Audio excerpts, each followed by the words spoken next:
ठीक है भाई, आज का टॉपिक है conductors. Welcome back to the class after holidays. ठीक है, सबसे पहले मेरे को ये बताओ, तीन तरह के मटेरियल्स होते हैं आपके पास। कितनी तरह के? तीन तरह के। क्या क्या? कंडक्टर्स, इंसुलेटर और सेमीकंडक्टर्स। सेमीकंडक्टर से एक अलग यूनिट लास्ट में आएगी, ठीक है। और फिलहाल हम पढ़ेंगे कंडक्टर्स। अच्छा, कोई भी मटेरियल कंडक्टर की कैटेगरी में कब बोला जाता है? कब बोला जाएगा कि वो कंडक्टर है या इंसुलेटर है या सेमीकंडक्टर? कब बोला जाएगा? अगर वो इलेक्ट्रिसिटी कंडक्ट कर रहा है बहुत बढ़िया से तो वो कंडक्टर है, वो नहीं कर रहा है तो वो इंसुलेटर है, और वो थोड़ी थोड़ी कर रहा है या स्पेशल सर्कमस्टांसेस में कर रहा है तो उसको क्या बोलेंगे? Semi conductor. सिंपल सी डेफिनेशन है, तो लिखने की जरूरत नहीं है। कंडक्टर्स क्या होते हैं? Those materials which conduct electricity.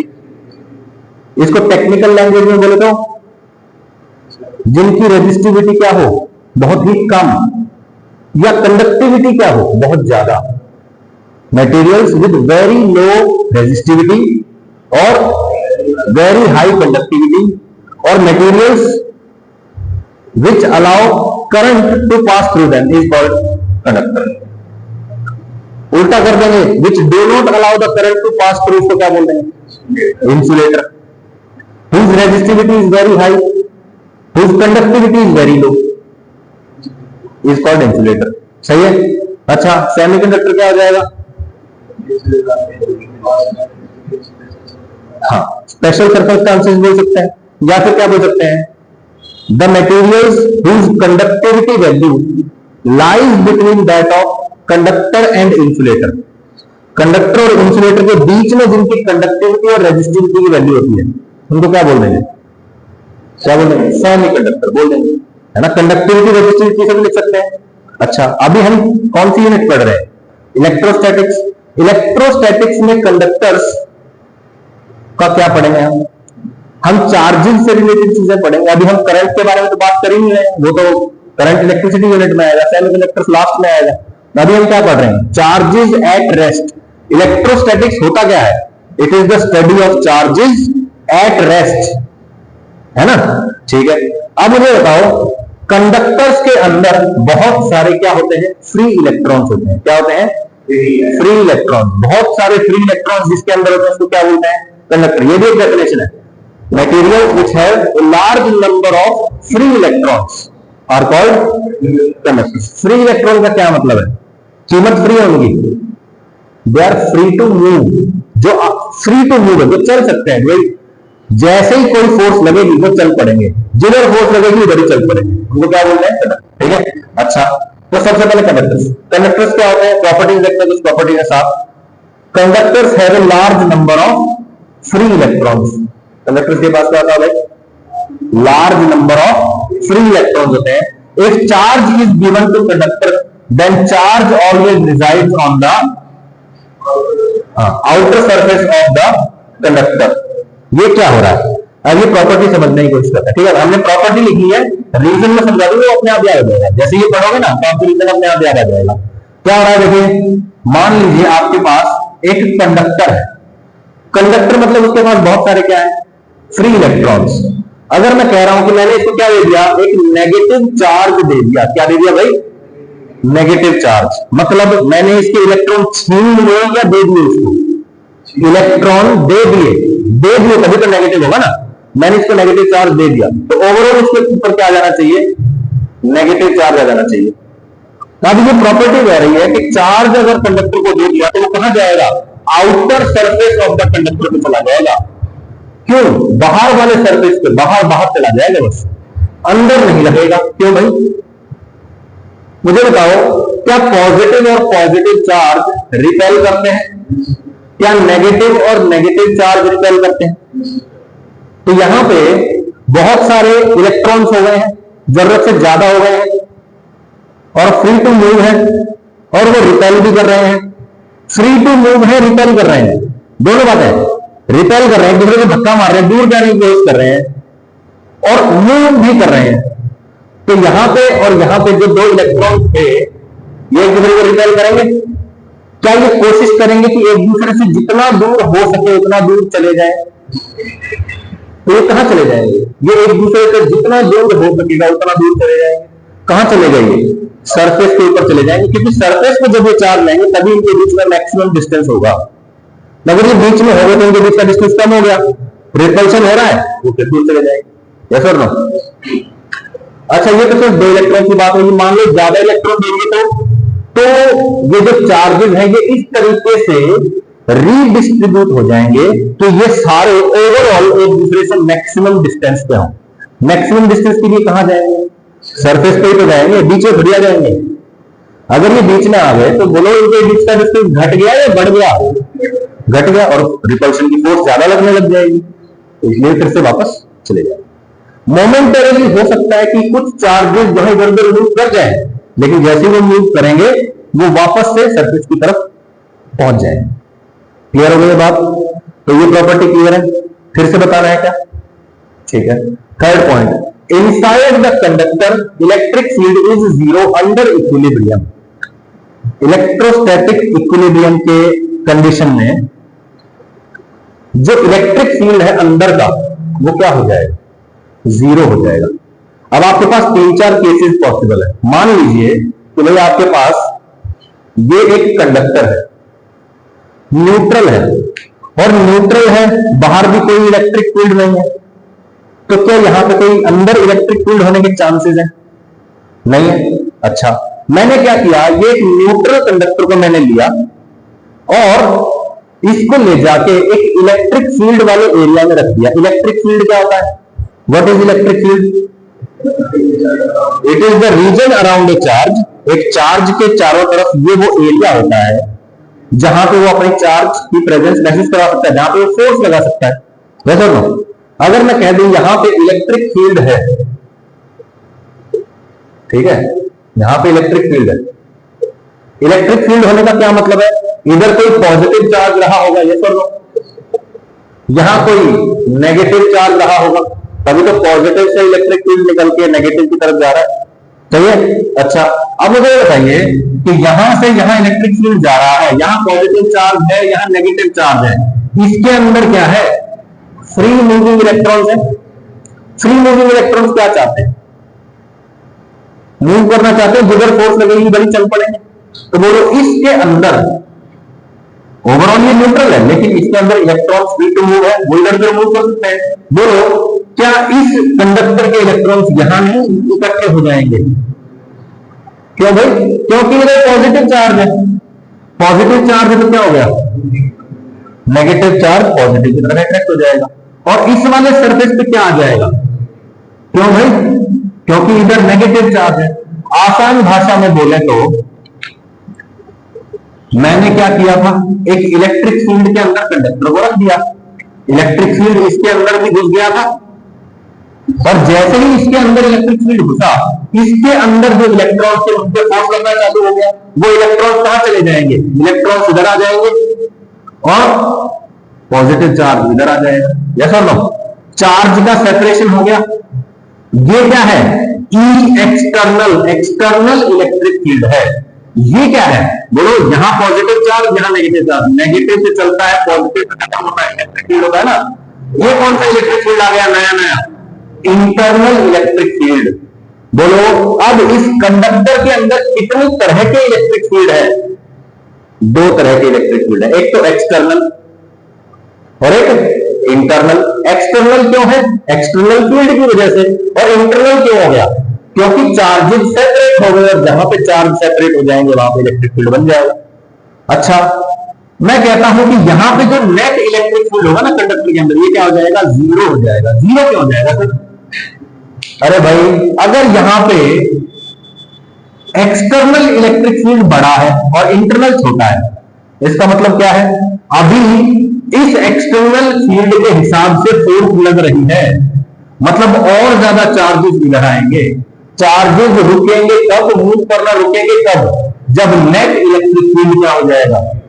0। यही तो मैंने कहा कि जब net electric field, sorry, electrostatic equilibrium होगा, तब नेट इलेक्ट्रिक फील्ड क्या हो जाएगा? 0 हो जाएगा। तो आगे चल के कोई बहुत कॉम्प्लिकेटेड क्वेश्चन नजर आए, एक कंडक्टर नजर आए और पूछ ले कंडक्टर के अंदर इलेक्ट्रिक फील्ड क्या है? Total electric field 0। कंडक्टर के अंदर हमेशा इलेक्ट्रिक फील्ड कंडक्टर के अंदर हमेशा इलेक्ट्रिक फील्ड जीरो ही रहेगा। तो मैं जवाब दोगे तो याद भी होगा, कंडक्टर के अंदर इलेक्ट्रिक फील्ड कितना होगा वंशी का, नेट इलेक्ट्रिक फील्ड। सही है। देखो ये जो बाहर वाले चार्जेस हैं इसकी वजह से अंदर जीरो नहीं है, अंदर वाले की वजह से अंदर जीरो नहीं है, नेट जीरो है। दोनों का मिला के सारा जो लिखा होता है सारा क्या है, नेट जीरो। कोई दिक्कत? तीसरी प्रॉपर्टी तक कोई डाउट? चले आगे। ठीक है, there will be no electric lines of force inside the conductor. ये तो इसी का एक पॉइंट नहीं होगा भाई, इलेक्ट्रिक फील्ड जीरो है तो इलेक्ट्रिक लाइन्स ऑफ फोर्स भी नहीं होगी, क्योंकि इलेक्ट्रिक लाइन ऑफ फोर्स क्या है, इलेक्ट्रिक फील्ड को रिप्रेजेंट करने के लिए ड्राइंग को कही जाती है। तो electric field electric line of force भी नहीं होगी। Electric line of force are always perpendicular to the surface of conductor. ये सबसे इंपॉर्टेंट प्रॉपर्टी है। ठीक है, ये 2 बार नीट में पूछा जा चुका है, 2 टाइम्स। किसमें? नीट में। और मेरे ख्याल से 3 टाइम्स ये बोर्ड में पूछा जा चुका है। ठीक है, सीबीएसई में। और मेरे ख्याल से 1 या 2 बार ही हरियाणा बोर्ड में पूछा जाता है। This is the most important property कि इलेक्ट्रिक लाइंस ऑफ फोर्स जो है वो क्या होते हैं, कंडक्टर के सरफेस के परपेंडिकुलर होते हैं। ऐसा क्यों हो रहा है? ऐसा क्या क्यों हो रहा है? सोच के देखो कि इलेक्ट्रिक लाइंस ऑफ फोर्स जो है, ये जो इलेक्ट्रिक लाइन ऑफ फोर्स है ये आके इधर आके मुड़ जाती है और क्या हो जाती है, परपेंडिकुलर टू द सरफेस हो जाती है। ऐसा क्या रीजन है, क्यों हो जाती है?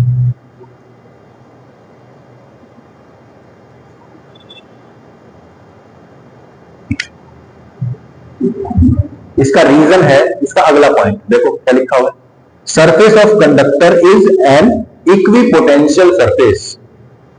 इक्विपोटेंशियल सरफेस क्या होते हैं? इक्विपोटेंशियल पढ़ा है ना, इक्विपोटेंशियल ऐसा सरफेस जिसके हर एक पॉइंट पे पोटेंशियल क्या होता है, इक्वल होता है ना। इक्वल पोटेंशियल सरफेस, सरफेस ऐसा सरफेस जिस पे पोटेंशियल हर एक पॉइंट में क्या होता है, सेम होता है, इक्वल होता है ना। ये देखो, ये एक सरफेस है, इस पॉइंट में पोटेंशियल और इस पॉइंट पे पोटेंशियल क्या है, सेम। तो बोलो यहां से यहां तक लेकर जाने में वक्त कितना करना पड़ेगा, 0। और इक्विपोटेंशियल सरफेस की एक प्रॉपर्टी होती है क्या, कि इलेक्ट्रिक लाइंस उसके हमेशा क्या होती है, परपेंडिकुलर। तो अगर हम कंडक्टर को इक्विपोटेंशियल सरफेस प्रूव कर दें तो ये बात तो हो जाएगी, ये वाली बात भी हो जाएगी। अच्छा ठीक है, बहुत बढ़िया। ये बताओ, एक कंडक्टर है, ठीक है, कंडक्टर है, उस पर कोई चार्ज नहीं है फॉर एग्जाम्पल, ठीक है, उस पर कोई चार्ज नहीं है। यहां पे एक इलेक्ट्रॉन है which is free to move. Free to move का मतलब क्या है, बहुत मिनिमलिस्टिक फोर्स लगा के मैं उसको डिस्प्लेस कर सकता हूं। तो यहां से यहां तक लेकर जाने में वर्क कितना करना पड़ेगा, 0। और यहां से यहां तक लेकर जाने में वर्क करना पड़ेगा 0, यहां से यहां तक ले जाने में 0, यहां से यहां तक। तो पूरे सरफेस पे क्या रहेगा, पोटेंशियल डिफरेंस 0। इक्विपोटेंशियल सरफेस हो गया, इक्विपोटेंशियल सरफेस हो गया, तो ये बात भी हो गई, ये बात भी हो गई, हुई ना बात, सही है। अगर आपसे पूछ लिया जाए electric lines of force are always perpendicular to the surface of conductor, why, तो आप रीजन में क्या लिखेंगे, because this happens because surface of conductor is an equipotential surface. इसका रीजन ये, ठीक है, कोई दिक्कत। असर्शन रीजन में पूछ सकता है आपसे, नीट के पेपर में असर्शन रीजन के क्वेश्चन आते हैं। क्या पूछ सकता है कि ये असर्शन हो गया, ये रीजन हो गया। Assertion, electric lines of force are always perpendicular to the conductor, ये surface of conductor. Reason, surface of conductor is an equipotential surface. Assertion, reason बोलो, ये ट्रू है, ये भी ट्रू है। This is the correct explanation of this, है ना। Assertion reason solve करने का क्या ट्रिक होता है, ये है बिकॉज, ये है। उल्टा भी सोच सकते हो, ये है इसीलिए, ये है। दोनों बातें सच बैठ रही हैं, that means option A correct हो जाएगा। Both are true and assertion, sorry, reason is the correct explanation of assertion. कोई दिक्कत, ठीक है। Inside the conductor potential will be same throughout. अच्छा, अब सरफेस ऑफ कंडक्टर को हम बोल रहे हैं कि इक्विपोटेंशियल सरफेस। मैं कह रहा हूं कि ये जो पूरा का पूरा कंडक्टर है ना, ये पूरा ही क्या है, सेम पोटेंशियल वाला है। जितना पोटेंशियल यहां है उतना ही पोटेंशियल यहां है, उतना यहां है, उतना यहां है, उतना यहां। कैसे? Electrons are free to move, और फ्री टू मूव मतलब मिनिमलिस्टिक फोर्स के साथ को डिस्प्लेस कर सकते हैं।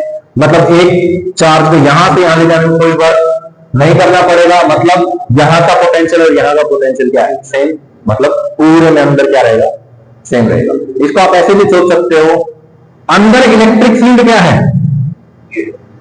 सही है, चाहे चार्ज हो चाहे ना हो, चाहे इलेक्ट्रिक फील्ड बाहर वाले में रखा हो चाहे ना रखा हो, अंदर इलेक्ट्रिक फील्ड क्या है? जीरो। मान लीजिए कि इसके ऊपर ओवरऑल पॉजिटिव चार्ज है, पॉजिटिव चार्ज है तो ये भी कहां जाएगा? सरफेस पे जाएगा। Charge always resides on the surface of the conductor. मैं इंफिनिटी के चार्ज पार्टिकल को लेके आ रहा हूं, ये पॉजिटिव चार्ज का गोला है, यहां पे एक पॉजिटिव चार्ज है जिसको मैं धक्का मार के यहां लेके आ रहा हूं, लेके आ रहा हूं, लेके आ रहा हूं। ये क्या करेगा? इसको रिपेल करेगा। धक्का मार के भाई भाई कहां रहा है? रुक जा रुक जा, फोर्स लगा रहा हूं करके, ये बोलेगा ना पॉजिटिव पॉजिटिव रिपेल करेंगे। मतलब जब मैं लेके आ रहा हूं तो मुझे क्या करना पड़ेगा?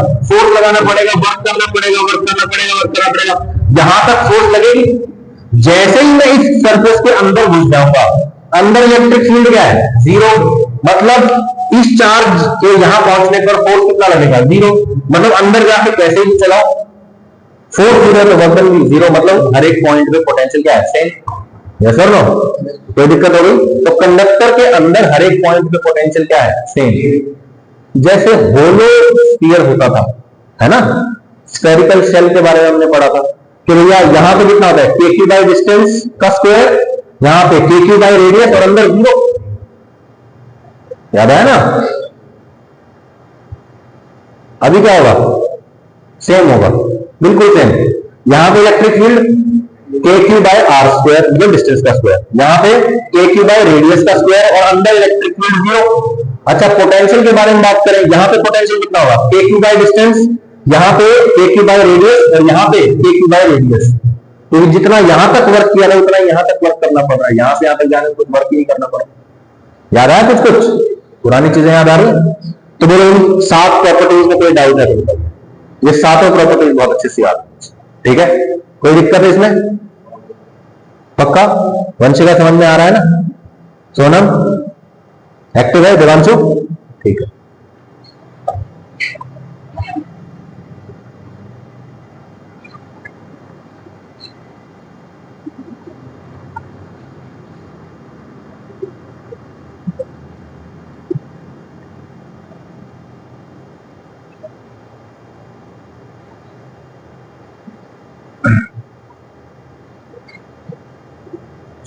ये क्वेश्चन देखते हैं।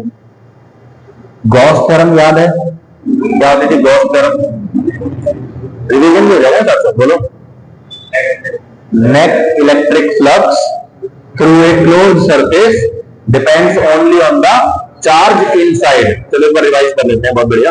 देखो, मान लो कि ये कोई क्या है? सरफेस है, क्लोज्ड सरफेस है, बंद सरफेस है ऐसे, ठीक है?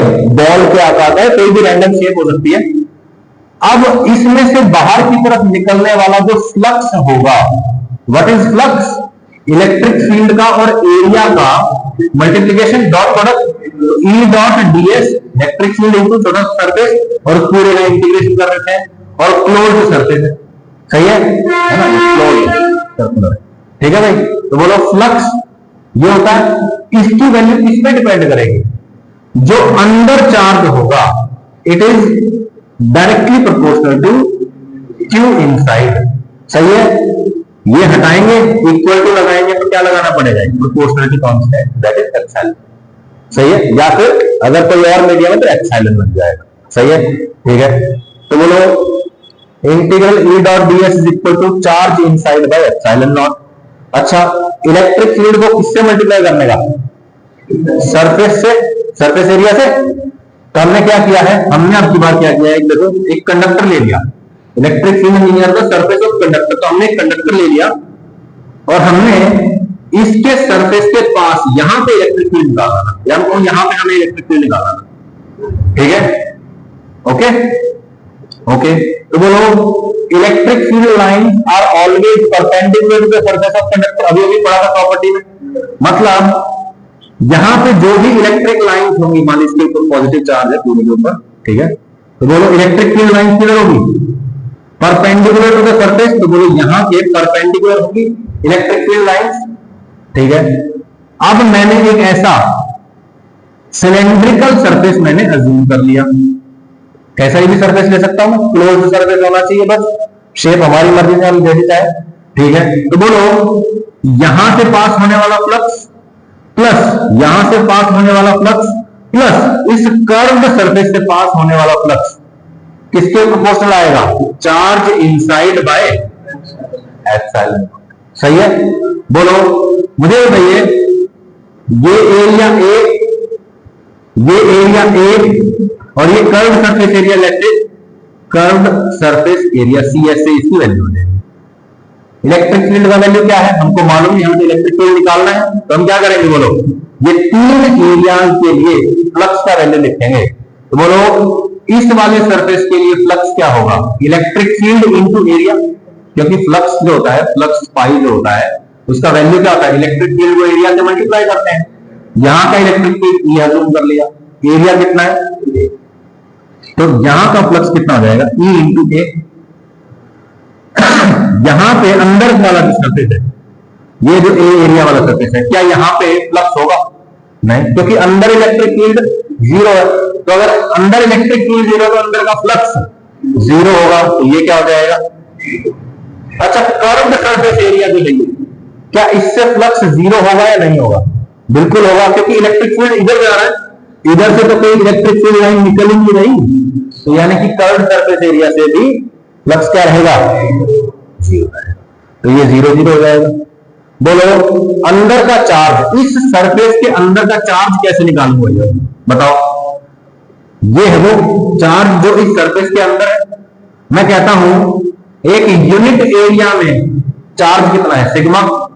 तो बोलो ये एरिया ए है, तो इस एरिया में कितना चार्ज हो जाएगा, सिग्मा इंटू एरिया करके आता है टोटल चार्ज। तो बोलो अंदर का चार्ज कितना है, sigma into area divide by epsilon naught. Area से एरिया कट जाएगा, क्या आ जाएगा, electric field equal to sigma by. अरे ये तो कुछ जाना पहचाना से रिजल्ट लगा ना, एक इनफाइनाइट शीट के लिए रिजल्ट पढ़ा था हमने, है ना, इनफाइनाइट शीट नॉन कंडक्टिंग, ये एक इनफाइनाइट शीट है, बहुत दूर तक फैली हुई है, इसके पास मैंने यहां पे इलेक्ट्रिक फील्ड निकाला तो कितना आ रहा, सिग्मा बाय 2 एप्सिलॉन, और कंडक्टर के लिए कितना आ जाएगा, सिग्मा बाय एप्सिलॉन। याद होगा ना, what is sigma, charge per unit area. Per unit area में सिग्मा चार्ज है, तो ए एरिया में कितना आ जाएगा, सिग्मा इंटू ए। याद है, याद दिलाऊं, याद दिला देता हूं, कोई बात नहीं। देखिए मान लो आपके पास, देखो इन जनरल तीन ही तरीके के चार्ज देखने को मिलेंगे आपको। एक तो एक ऐसा वायर जैसा कोई सरफेस मिलेगा, वायर जैसी कोई चीज मिलेगी, ठीक है। तो बोलो इसके ऊपर जो चार्ज है वो कहां है, इसकी लेंथ में है, इसके एरिया में है, या इसकी वॉल्यूम में है, इसकी लेंथ में है। तो एक यूनिट लेंथ में जो हमने चार्ज अज्यूम किया था वो क्या था, लैम्डा। तो 1 सेंटीमीटर या से 1 मीटर लेंथ में कितना चार्ज है, लैम्डा। तो बोलो 5 मीटर में कितना हो जाएगा, 5 लैम्डा। ए एरिया में कितना हो जाएगा, इसको ए से मल्टीप्लाई करते हैं, यस और नो। फॉर एग्जांपल एरिया बोल दिया मैंने, सॉरी लेंथ बोलना चाहिए था। अगर इसकी लेंथ एल है तो एल लेंथ में कितना चार्ज होगा, लैम्डा इंटू एल। अगर मैंने कोई छोटा सा पोर्शन मान लिया, लेट्स से डीएक्स पोर्शन मान लिया, तो वो कितना चार्ज हो जाएगा इस छोटे से पोर्शन में, लैम्डा इंटू डीएक्स। मान लीजिए एक पतली की शीट है, ठीक है ना, शीट समझते हो ना, प्लेट जैसी कोई आकार की है ना, रेक्टेंगुलर कोई मेटल की शीट है या नॉन कंडक्टिंग शीट है, इसके ऊपर चार्ज, ठीक है ना, इसके ऊपर चार्ज।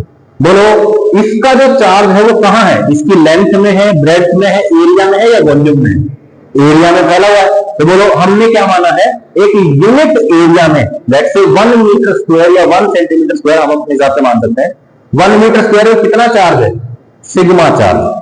तो बोलो ए एरिया में कितना चार्ज हो जाएगा, सिग्मा इंटू ए। और छोटा सा एरिया है कोई डीए, लेट्स से यहां पे जो छोटा सा एरिया है डीए, उस डीए में कितना चार्ज हो जाएगा, सिग्मा को डीए से मल्टीप्लाई कर देंगे। एक में है सिग्मा, तो जितना एरिया वो एरिया से मल्टीप्लाई कर देंगे, क्या आ जाएगा हमारे पास, टोटल चार्ज। ऐसे ही मान लीजिए आपके पास क्या है, एक सॉलिड बॉडी है, ठीक है, गाने वाली नहीं, चार्ज वाली, ठीक है। तो बोलो सॉलिड बॉडी है, ये बिल्कुल भरी हुई है, ठोस वाली जो बॉल होती है वो है।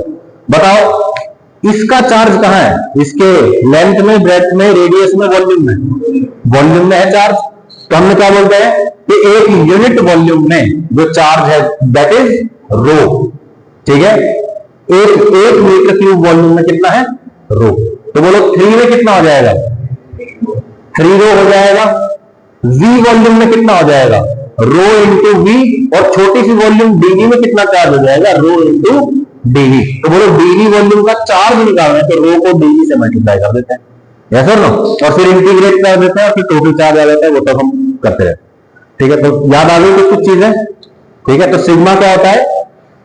Charge per unit area. What is lambda?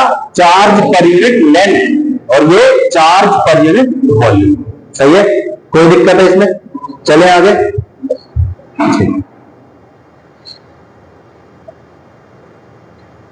ठीक है, if a conductor is earth, अगर कोई कंडक्टर है मेरे पास, उसको मैंने अर्थ से कनेक्ट कर दिया या उसको जमीन पे गिरा दिया, एक वायर को जमीन से जोड़ के उसमें कनेक्ट कर दिया, तो क्या होगा? It's potential becomes zero. उसका क्या हो जाएगा? पोटेंशियल जीरो हो जाएगा। उसका चार्ज जीरो नहीं होगा, ये ध्यान रखना। आप सोचते हो कि सर देखो ये एक कंडक्टर है, ठीक है, इसका सारा का सारा चार्ज कहां है? इसके सरफेस पे है। ठीक है, हमने इसको कनेक्ट कर दिया, इसका चार्ज जीरो हो जाएगा। चार्ज जीरो नहीं होगा, क्या जीरो होगा? पोटेंशियल जीरो होगा। What is potential? पोटेंशियल का कोई डेफिनेशन याद दिलाएगा मुझे? What is potential? It is the work done in bringing a charge from infinity to that point. एक चार्ज को इंफिनिटी से वहां तक आने में कितना वर्क करना पड़ रहा है बेसिकली, यस और नो। और हमने रेफरेंस लेवल किसको माना है? अर्थ को, है ना। अर्थ का पोटेंशियल कितना होता है? जीरो। अगर मैं किसी भी चीज को अर्थ से कनेक्ट कर दूंगा तो अर्थ का और उस चीज का पोटेंशियल क्या हो जाएगा? बराबर, है ना। जैसे मान लीजिए आपके पास एक बैटरी है, ठीक है,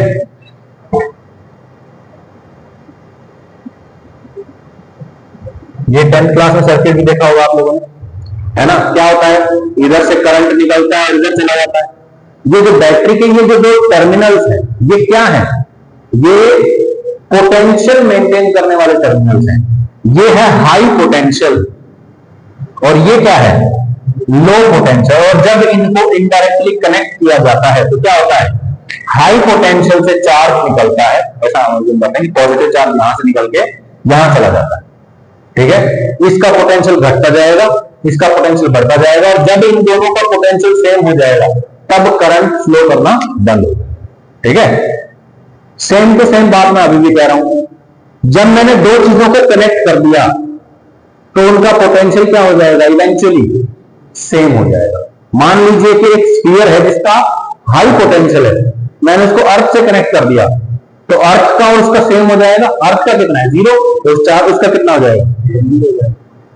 है ना। हम आगे देखेंगे, जैसे आप लोगों ने सुना होगा 12 वोल्ट की बैटरी, है ना। फोन में क्या आ रहा है? 3.7 वोल्ट की बैटरी, 5 वोल्ट की बैटरी। ये 5 वोल्ट का क्या मतलब है कि इसके जो पॉजिटिव और नेगेटिव टर्मिनल्स है ना, इनके बीच में पोटेंशियल डिफरेंस कितना है? 12 वोल्ट। छोटी बैटरी है तो 3.7, उससे थोड़ी बड़ी है तो 5 वोल्ट, है ना। घरों में जो जैसे बैटरी यूज होती है, जो आपकी इलेक्ट्रिक स्कूटी आती है उसमें जो बैटरी होती है जनरली वो क्या होती है? 48 वोल्ट की होती है या 72 वोल्ट की बैटरी। ठीक है, तो वोल्ट का मतलब पता चला ना। और बोलो इनका सिग्निफिकेंस क्या है? क्या मतलब क्या है इनका? हाई पोटेंशियल और लो पोटेंशियल कनेक्ट हो जाएंगे तो कब तक करंट फ्लो होगा? जब तक दोनों का पोटेंशियल सेम नहीं होगा। पोटेंशियल डिफरेंस क्या हो जाएगा? फिर जीरो। ठीक है, तो ये बात भी क्लियर हो गई है कि जब अर्थ से कनेक्ट करते हैं तो पोटेंशियल क्या हो जाता है उस चीज का? ओके, अब ये बहुत नई चीज है, बहुत ही बढ़िया चीज है, कंडक्टर विद कैविटी।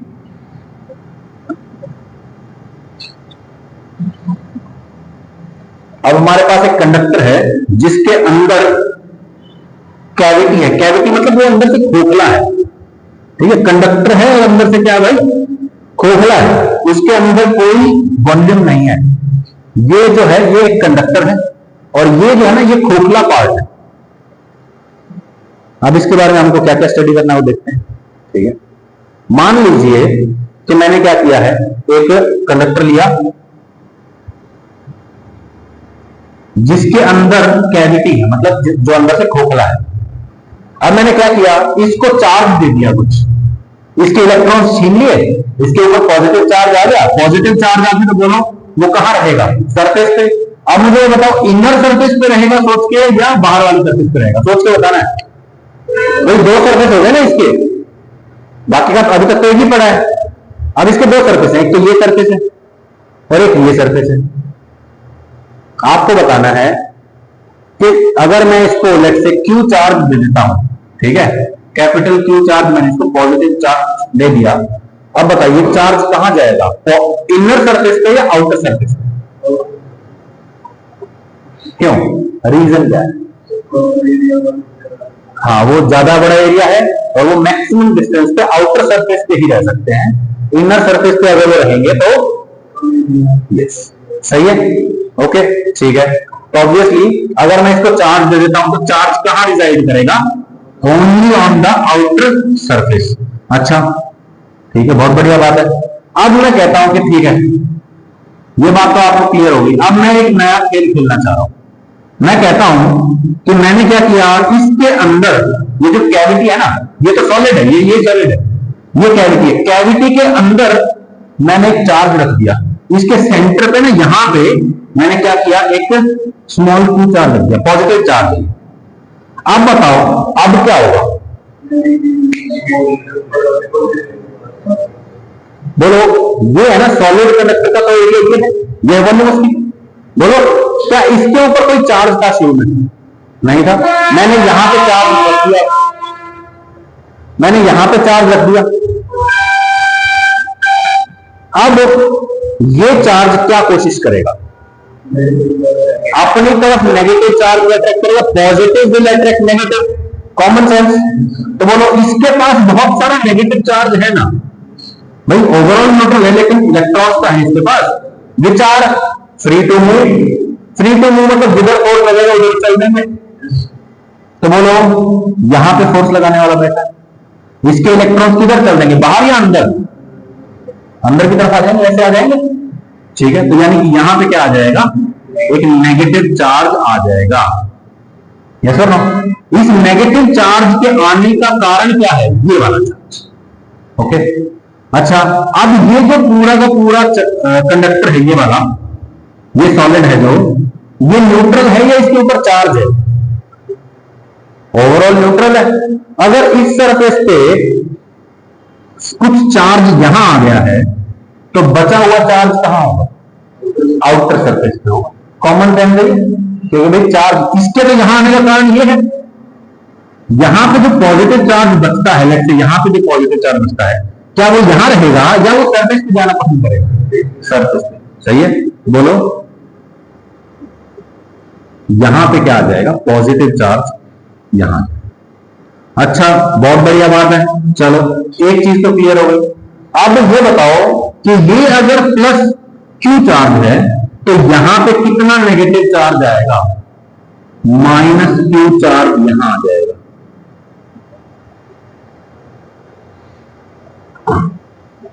अच्छा, अगर माइनस क्यू चार्ज यहां है तो बाहर वाले सरफेस पे कितना होगा, प्लस का क्यू चार्ज नहीं आ जाएगा?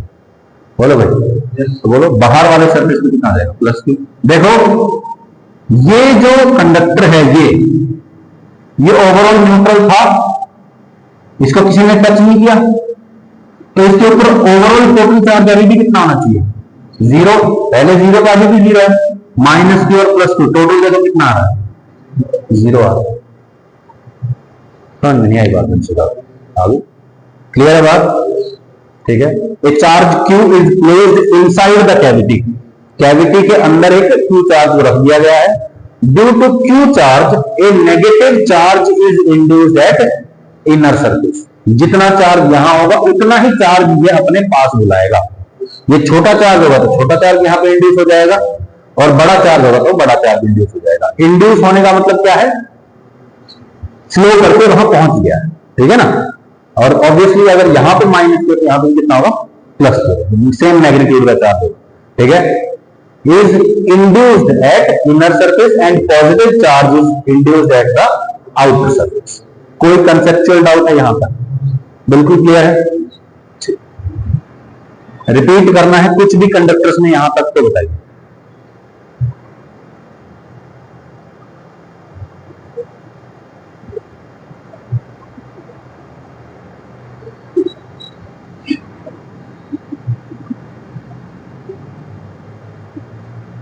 ठीक है। Similarly if A charge -q is placed inside the cavity, अगर इस कैविटी में मैं -q चार्ज रख दूंगा तो क्या होगा? ये -q इधर किसको बुलाएगा? +q को। और अगर यहां पे +q तो यहां कितना है?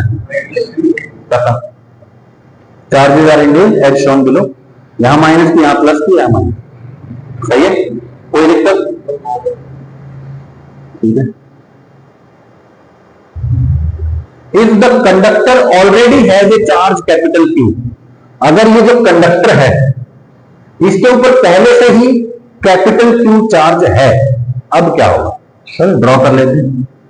ये है कैपिटल Q वाला कंडक्टर विद कैविटी, कैविटी है इस पे, ओवरऑल चार्ज इस पे कितना है? +q।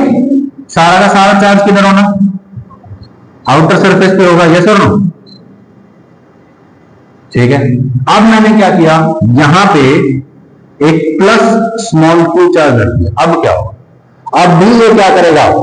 -q चार्ज को इनर सरफेस की तरफ बुला लेगा।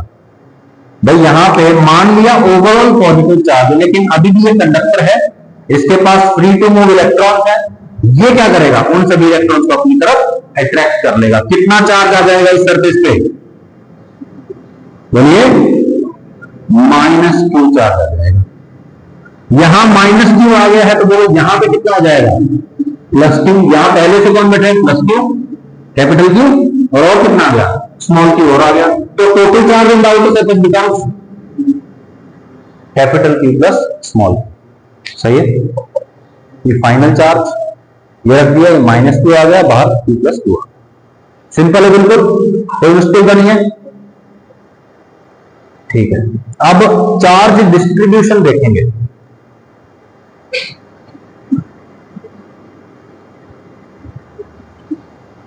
चार्ज डिस्ट्रीब्यूशन, ठीक है। देखिए यहां पे क्या हो रहा है, इसके ऊपर चार्ज कैसा है? पहले से +q चार्ज है। यहां पे क्या रखा मैंने? q0 चार्ज रख दिया। q0 is at the centre of hollow conductor. ये जो q0 है ये क्या है? इस कैविटी के सेंटर पे रखा हुआ।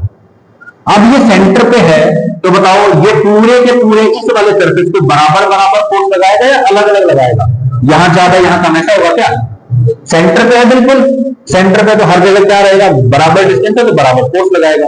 बराबर फोर्स लगाएगा तो यहां पे जो चार्ज पैदा होगा, जो चार्ज फ्लो करके अंदर आ जाएगा अंदर वाले सरफेस पे, वो यूनिफॉर्म होगा या नॉन यूनिफॉर्म होगा? यूनिफॉर्म होगा, क्योंकि फोर्स भी यूनिफॉर्म है तो चार्ज का डिस्ट्रीब्यूशन भी यूनिफॉर्म होगा। तो जो अंदर वाला सरफेस है S1 पे चार्ज डिस्ट्रीब्यूशन कैसा होगा? यूनिफॉर्म। सही है? और अगर यहां पे चार्ज डिस्ट्रीब्यूशन यूनिफॉर्म है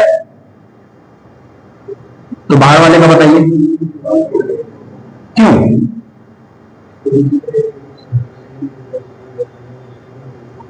इसका यहां पे कोई असर नहीं।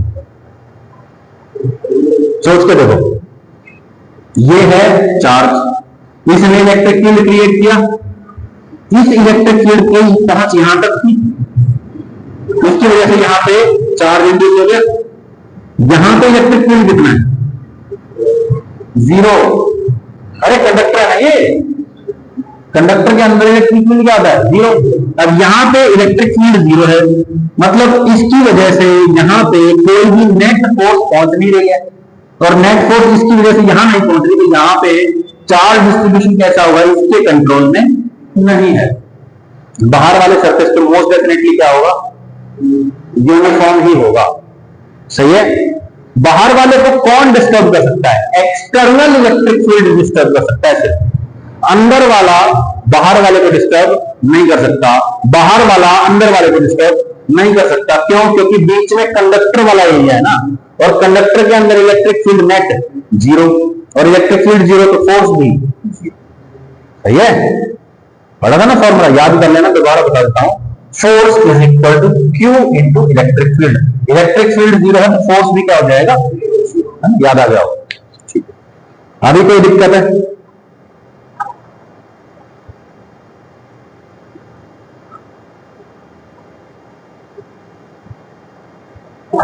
चार्ज नॉट एट सेंटर, ये जो चार्ज है O is the centre point, लेकिन जो क्यू नॉट है वो कहां रखा है, सेंटर पे नहीं रखा है, कहीं और रखा है। तो बोलो क्या यहां से सारे के सारे सरफेस का बराबर डिस्टेंस होगा? नहीं, यहां का डिस्टेंस कम है, यहां का डिस्टेंस ज्यादा है। यहां डिस्टेंस कम है तो यहां पे फोर्स भी ज्यादा लगाएगा, फोर्स ज्यादा लगाएगा तो ज्यादातर चार्ज यहां आ जाएगा और थोड़ा थोड़ा चार्ज यहां रहेगा। यस और नो? तो बोलो चार्ज डिस्ट्रीब्यूशन कैसा हो गया, non uniform on the x one surface, यानी कि इनर सरफेस, और बाहर वाले में यूनिफॉर्म, क्योंकि अंदर वाले का बाहर कोई असर नहीं होता। ठीक है ना? इसको आप क्या बोल सकते हैं, इसको आप एक फिनोमेना होता है इलेक्ट्रोस्टैटिक शील्डिंग। ठीक है, अंदर वाले का इफेक्ट बाहर नहीं होता, बाहर वाले का इफेक्ट अंदर, इसको याद रखना है। ठीक है, क्या बोला मैंने, बाहर वाले का इफेक्ट अंदर नहीं होता। ठीक है, जैसे वो कहते हैं ना कि अगर बिजली कड़क रही हो और आप खुले मैदान में हो, ठीक है, तो आपको क्या करना चाहिए, खड़े नहीं रहना चाहिए, क्योंकि आपके ऊपर बिजली गिर सकती है। आपको क्या करना चाहिए, ऐसे घुटने मोड़ के बैठ जाना चाहिए, है ना? जैसे वो शादी में कोई बातें बातें कर रहे थे तो बैठ जाते हैं ऐसे घुटने मोड़ के ऐसे करके। और अगर आपके आसपास कोई गाड़ी है तो आप गाड़ी में बैठ जाएंगे तो आपको कुछ नहीं होगा। उसको भी क्या बोलते हैं, शील्डिंग ही बोलते हैं। शील्डिंग क्यों बोलते हैं, क्योंकि बाहर वाले का अंदर इफेक्ट नहीं होता। अगर गाड़ी के ऊपर भी बिजली गिर गई तो भी आपको कुछ नहीं होगा। जैसे भी पीछे एक एक्सपेरिमेंट हुआ था, उसमें क्या होता कि वो गाड़ी के अंदर बैठ गए, ठीक है, और एक सब स्टेशन के अंदर ले गए, वहां पे पता नहीं 1,35,000 वोल्ट की बिजली थी, और वहां से क्या करता है, एक स्फीयर लटका दिया जिसका पोटेंशियल है 1,35,000 और जमीन का जीरो। तो ऑब्वियस बात है, यहां से करंट कहां जाना चाहेगा, जमीन पे जाना चाहेगा, हाई पोटेंशियल से लो पोटेंशियल जाना चाहेगा। वो बंदा गाड़ी के अंदर बैठा रहा, उसमें से लिटरली ऐसे, जैसे वो लाइट नहीं चमकती है, ऐसे लिटरली दिख रहा था कि भाई गाड़ी पे टकरा रहा है, लेकिन उसको कोई करंट नहीं लगा। क्यों? इलेक्ट्रोस्टैटिक शील्डिंग है वो। ठीक है ना, कंडक्टर है, गाड़ी है ना कंडक्टर, तो बाहर वाले का इलेक्ट्रिक फील्ड का अंदर कोई भी असर नहीं होता। इसको क्या बोलते हैं, इलेक्ट्रोस्टैटिक शील्डिंग। ये बेसिक एग्जांपल यही है कि यहां पे क्या है, इलेक्ट्रिक फील्ड जीरो, तो अंदर वाले का नेट इफेक्ट बाहर नहीं होता और बाहर वाले का नेट इफेक्ट अंदर। ठीक है ना? अब ये देखो तीसरा केस, यहां क्या आ रहा है, this conductor is placed in external electric field E. अब बताओ, एक्सटर्नल इलेक्ट्रिक फील्ड की डायरेक्शन ये है, सही है? मतलब यहां पे क्या रखा हुआ है, पॉजिटिव चार्ज, और यहां पे क्या रखा हुआ है, नेगेटिव चार्ज। सही है? बोलो, positive charge on the outer surface will be attracted towards the negative charge. तो ज्यादातर चार्ज पॉजिटिव इधर आ जाएगा और थोड़ा सा पॉजिटिव चार्ज इधर रहेगा। यस और नो? बोलो, बाहर वाले सरफेस पे कैसा हो गया डिस्ट्रीब्यूशन, और अंदर वाला कैसा है, सेंटर पे रखा है, सेंटर पे है, तो ये वाला क्या होगा, यूनिफॉर्म होगा। देखो, बाहर वाले का अंदर कोई असर नहीं हुआ और अंदर वाले का बाहर कोई असर। इलेक्ट्रोस्टैटिक शील्डिंग का एग्जाम्पल। ठीक है, ये लिखा भी हमने, हिंदी में लिखा है, अंदर वाले का इफेक्ट बाहर नहीं होगा और बाहर वाले का इफेक्ट अंदर नहीं होगा। सही है? Electrostatic shielding. इलेक्ट्रोस्टैटिक शील्डिंग क्या है, ये जो ऊपर अभी बताया ना, यही है इलेक्ट्रोस्टैटिक शील्डिंग। क्या बोला हमने कि अंदर वाले का इफेक्ट बाहर नहीं है, बाहर वाले का इफेक्ट अंदर। ठीक है भाई? व्हाट इज द टाइम, कितना टाइम, 9:31 51। ओके, चलो ये दो चार पॉइंट्स हैं, ये याद कर लेते हैं एक बार, ये याद करके आने कल तक आपको, और ये 3-4 पॉइंट होंगे मेरे ख्याल से, ये याद करने हैं और कल फिर से मैं यही से पढ़ा दूं। ठीक है, याद कर लोगे तो थोड़ा और जल्दी ग्रैस्प करोगे कंसेप्ट को। देखो भाई, ये एक कंडक्टर वाला सिस्टम है, कैविटी है। ठीक है, यहां पे क्या आ रहा है, आपके पास मल्टीपल पॉइंट्स हैं, पॉइंट ए, ये पॉइंट बी, ये पॉइंट सी और ये पॉइंट डी। ठीक है, यहां पे जो ऑलरेडी चार्ज प्रेजेंट था दैट वाज Q1, यहां पे जो चार्ज रखा गया है सेंटर पे दैट इज Q0। ठीक है, यहां Q0 रखा है, यहां कितना आ जाएगा माइनस Q0, यहां कितना आ जाएगा प्लस Q0, तो Q1 प्लस Q0 इस सरफेस पे आ गया, और बाहर कहीं दूर रखा हुआ है Q2 चार्ज। ठीक है, अब आपको मुझे बेसिक कंसेप्ट के हिसाब से जवाब देना है। ठीक है, इलेक्ट्रोस्टैटिक शील्डिंग समझ में आ गया आपको? ऊपर वाला पार्ट क्या भाई, अंदर वाले का इफेक्ट बाहर नहीं है, बाहर वाले का इफेक्ट अंदर नहीं है। तो बोलो net electric field due to charge inside the cavity is zero at all the points outside the cavity. क्या बोला? ये जो अंदर रखा हुआ है, कैविटी के अंदर जो चार्ज रखा हुआ है, चार्ज इनसाइड द कैविटी की वजह से जो बाहर वाले पॉइंट्स पे इलेक्ट्रिक फील्ड बनता है that is zero. Electric field due to charge inside cavity is zero at all the points outside the cavity. अंदर वाले चार्ज की वजह से बाहर कौन से पॉइंट्स हैं? बी, सी और डी। तो इसकी वजह से यहां क्या है, यहां जीरो इलेक्ट्रिक फील्ड है। सही है? अच्छा, अब मैं एक और बताता हूं, बाहर वाले जो चार्जेस हैं जैसे ये Q2 है, Q2 की वजह से यहां पे इलेक्ट्रिक फील्ड और यहां पे इलेक्ट्रिक फील्ड क्या है, उसका अंदर कोई भी असर नहीं। ठीक है, 4 पॉइंट्स है। Net electric field due to charge outside the conductor will be zero at all the points inside the conductor. अंदर कौन थे? ए और बी।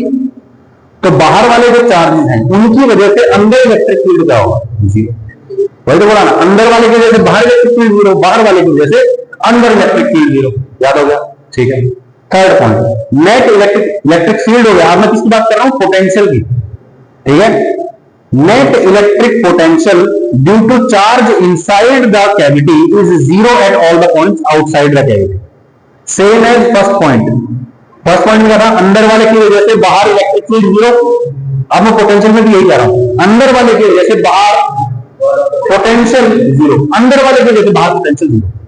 नेट जीरो नहीं है बाहर, लेकिन अंदर वाले की वजह से बाहर जीरो है, पोटेंशियल और इलेक्ट्रिक फील्ड दोनों। अच्छा, ये पॉइंट थोड़ा ध्यान से, net electric potential due to charge outside. Electric potential किसकी वजह से? जो चार्ज बाहर रखा है उसकी वजह से Q1 plus Q0 and Q2। जो बाहर वाला चार्ज है, बाहर वाला चार्ज पता है ना, एक तो जो सरफेस पे था, ये देखो, एक तो जो ये वाला सरफेस पे था, ये सरफेस पे है, और एक जो बाहर रखा हुआ है। इन दोनों की वजह से अंदर जो पोटेंशियल होगा वो क्या होगा? हर एक पॉइंट पे सेम होगा, जीरो नहीं होगा। क्या होगा?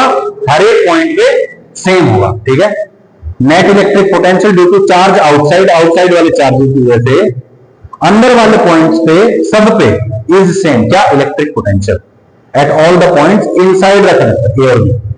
ए पॉइंट पे और बी पॉइंट पे दोनों पे पोटेंशियल सेम होगा। किसकी वजह से? बाहर वाले चार्ज। याद हो गया? कोई दिक्कत? तो अंदर वाले का बाहर इलेक्ट्रिक फील्ड जीरो, बाहर वाले का अंदर इलेक्ट्रिक फील्ड जीरो। अंदर वाले की वजह से बाहर पोटेंशियल जीरो, बाहर वाले की वजह से अंदर पोटेंशियल सेम। सेम, सही है ना? कोई दिक्कत? अच्छा, सेम क्यों हो रहा है? सेम क्यों हो रहा है? ये देखो, मैं एक चार्ज को लेके आ रहा हूं इंफिनिटी से 2 पॉइंट। ठीक है, कौन कौन अपोज करेगा? Q1 अपोज करेगा। ये Q0 इसके साथ बैठा हुआ है, इसकी वजह से Q0 है ना, तो Q1 और Q0 अपोज करेंगे। Q2 भी अपोज करेगा। तो C पॉइंट पे जो पोटेंशियल है वो किस किस पे डिपेंड करता है? Q2 पे, Q1 पे और Q0 पे, तीनों पे डिपेंड करता है। सही है, लेकिन अगर मैं B पॉइंट पे जा रहा हूं, B पॉइंट से लेकर मैं यहां पे कोई S पॉइंट है वहां तक जा रहा हूं, अब बोलो मैं चार्ज को लाया यहां तक, तो मेरे को वर्क करना पड़ेगा।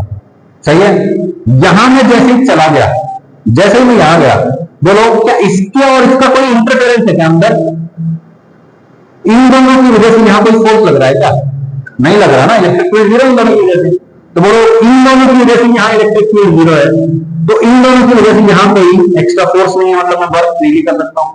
मतलब जितना पोटेंशियल यहां था उतना ही पोटेंशियल यहां होगा। जितना वर्क मुझे चार्ज पार्टिकल को यहां तक लाने में करना पड़ा था उतना ही मेरे को यहां तक करना पड़ेगा। मतलब बाहर वाले की वजह से अंदर पोटेंशियल सेम, जितना यहां था उतना ही यहां है, उतना ही यहां है। डन? कोई दिक्कत?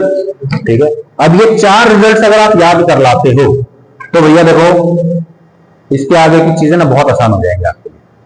ठीक है, क्योंकि जो बहुत मुश्किल वाले गंदे गंदे क्वेश्चन है ना वो फिर आसानी से हो जाएंगे। ठीक है, ओके। जैसे हाँ स्फीयर, ठीक है, ये हमने कुछ पढ़े हुए हैं, इनके कुछ रिजल्ट्स हैं वो पिछले याद कर लेंगे आप। ठीक है, और नए वाले की वजह से निकाल लेंगे, कोई दिक्कत? ठीक है, तो we will continue from here. Thank you for your time. उसके बाद हम करेंगे ग्रेविटेशन। ठीक है, इलेक्ट्रोस्टैटिक्स कंप्लीट हो जाएगा ना, उसके बाद हम ग्रेविटेशन करेंगे। राइटिंग थोड़ी छोटी है, कोई बात नहीं, कनिष्ठा वाली है notebook. Comparison between electrostatics and gravitation, same to same, जो रिजल्ट्स वहां थे सेम टू सेम, बस के की जगह जी लग जाएगा, चार्ज की जगह मास लग जाएगा, इस तरह की चीजें। ठीक है ना, वो सारी चीजें आ जाएंगी यहाँ पे। एप्सिलॉन नॉट की जगह 4 पाई जी आ जाएगा। कुछ नई नई चीजें पढ़ेंगे, देखेंगे। ओके, तो इसके बाद हम करेंगे फिर वो करंट इलेक्ट्रिसिटी। कहाँ गया करंट इलेक्ट्रिसिटी? ये बहुत बड़ा चैप्टर रहेगा, बहुत ज्यादा मैं करवाता हूँ इसको डिटेल में। ठीक है, ये बहुत अच्छा चैप्टर है।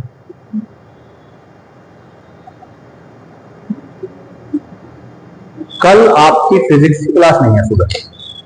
ठीक है, कल आप लोगों की मैथ्स की क्लास होगी, 3rd क्लास। ठीक है ना,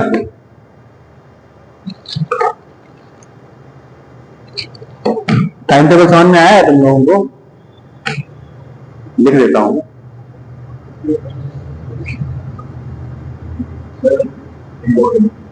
अच्छा,